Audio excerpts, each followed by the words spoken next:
We head to Italy for a cut-price guide to Florence. There are many places that you can see for free in Florence. Florence is an open-air museum. We find out how to make your travel pictures pop online. And we take a walk on the wild side in Spain. Poi un po' così, un poco di miedo lo dà.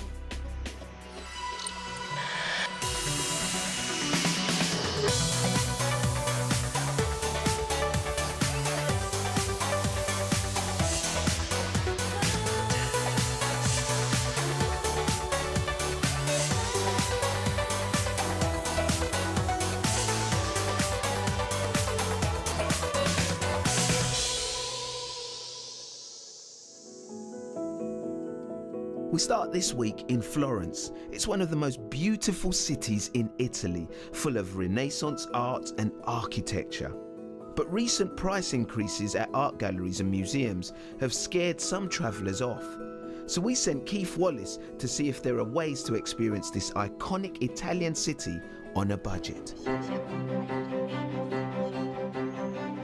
They call it the cradle of the Renaissance, and you can see why. The streets, piazzas and galleries drip with pieces from some of the most famous and celebrated artists in history.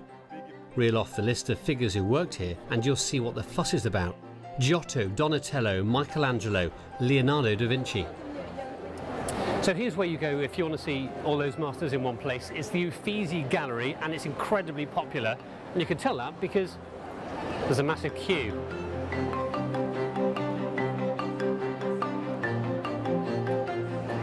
Are you paying the 20 euros? Yeah. Yeah, it's quite expensive, isn't it? A little bit, but I hope it's worth it. Yeah, me too.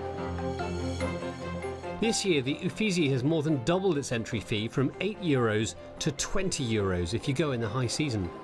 Which is obviously a lot of money, and frankly more than I can afford. If you bring your family here on holiday, then you'll find your budget gets eaten into really quickly.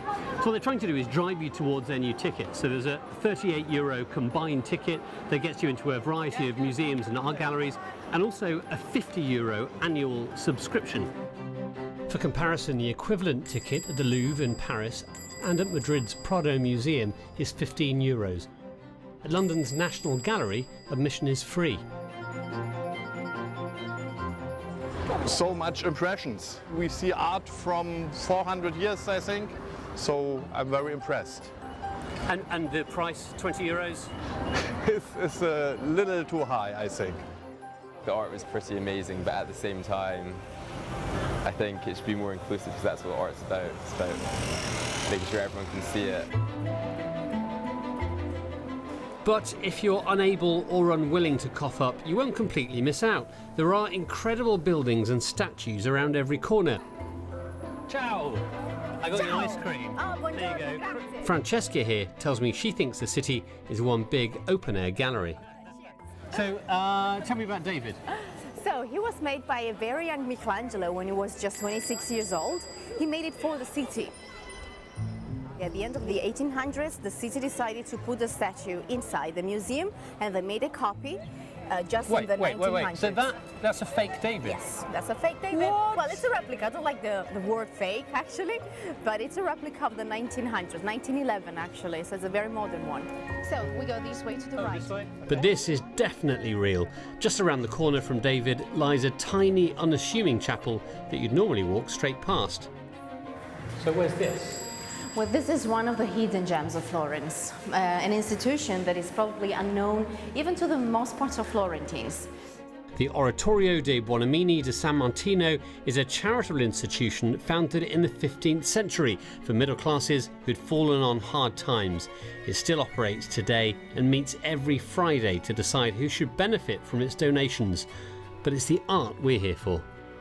So the frescoes were made by the school of Ghirlandaio. Ghirlandaio was the main Renaissance artist, and he was, by the way, the master of Michelangelo. And you always recognize the good men because of their clothing. They have the red and black robes, and also they always have a paper in the hand because it was the contract. They needed to leave everything written down, and the money in the other hand. This seems like an odd place to bring me. It is. Our next stop won't be on many itineraries, but Francesca contends the art here gives you a fascinating insight into Florentine history. We have chapels with spires and arches and pointed arches, marbles, chapels in an Egyptian style, for example, or New Renaissance style, statues made by the greatest names actually of the 1800s. So if you didn't want to pay the 20 euros to get into the Uffizi, there's still plenty to see in Florence, and you wouldn't necessarily feel like you've missed out? Absolutely, there are many, many places that you can see for free in Florence. Florence is an open-air museum. But the Renaissance was about science as well as art, so here's one final recommendation I've been given. Inside this Florentine palace, they're attempting to find out the following. If I take a bean plant down a fast slide, will it feel as stressed as me? I'm serious. Okay. Well, this is a good contraption, isn't it? I need one of these for just pottering around the garden. The slide was designed by Carsten Holler, who's installed similar chutes in London's Tate Modern and New York's New Museum. Bye-bye. And it's a bit faster than you expect.